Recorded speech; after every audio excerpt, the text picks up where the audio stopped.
आज आपण बघणार आहे दिलबहार तालमीचा इतिहास। 1884 साली बांधलेल्या या तालमीला ह्या वर्षी 141 वर्ष पूर्ण झालेत। तालमीचं नाव आधी रामेश्वर प्रसाद एक तालीम मंडळ असं होतं। तालमीतली लाल मातीची कुस्ती खूपच प्रसिद्ध होती। एके दिवशी छत्रपती शाहू महाराज तालमीजवळ आले आणि त्यांनी तालमीजवळचा बागीचा बघून या तालमीला नाव दिलबार तालीम असं सुचवलं। तेव्हापासून तालमीचं नाव दिलबार तालीम असं ठेवण्यात आलं। तालमीमध्ये साईबाबांचं प्रशस्त आणि मनाला शांती देईल असं मंदिर आहे आणि साईबाबांच्या मंदिरातली जी मूर्ती आहे त्या मूर्तीच्या बरोबर खाली पिराचं देवस्थान सुद्धा आहे।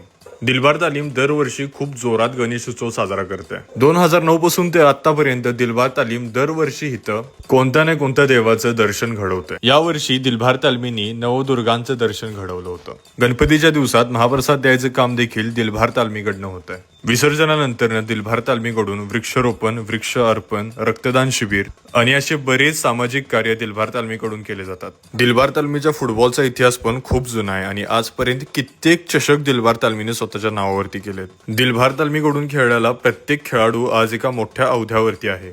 दिलबार तालमीच्या गणपती मिरवणुकीबद्दल मला वेगळं सांगायची काय गरज आहे असं काय वाटत नाही। 2 दिवसापूर्वी तुम्ही बघितलंच असणार। दिलबार तालमीचा हा इतिहास तुम्हाला कसा वाटला कमेंट करून नक्की मला सांगा।